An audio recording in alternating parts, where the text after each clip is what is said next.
heyvanın vurduğu zərərin əvəzini kim ödəməlidir? Heyvanın sahibi öz heyvanının başqalarına vurduğu zərərin əvəzini ödəməyə borcludur. Bu zaman heyvanın nəzarət altında olduğunun, itdiyinin və ya qaçdığının heç bir əhəmiyyəti yoxdur. Məsələn, Vəlinin iti həyətin darvazasından çıxaraq yoldan keçən adamı dişləyir, adam isə xəsarət alır, həkimə müraciət edir və müalicə üçün xərclər çəkir. İt qaçmışdı, mən bilmədim, mən görmədim kimi sözlər bəraət sayılmır.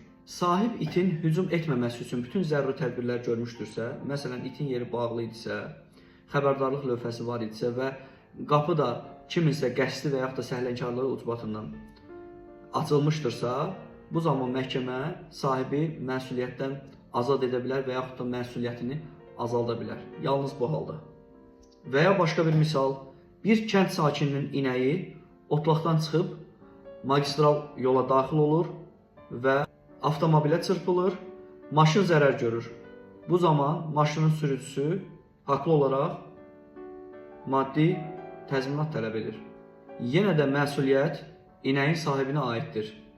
Heyvanın qaçması məsuliyyəti dəyişmir və yaxud da məsuliyyəti azaltmır.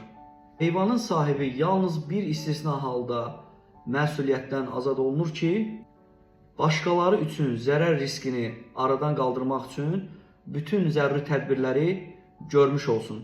Yəni, heyvanlarınıza nəzarət edin, əks halda ciddi maliyyə etkisi ilə üzləşə bilərsiniz.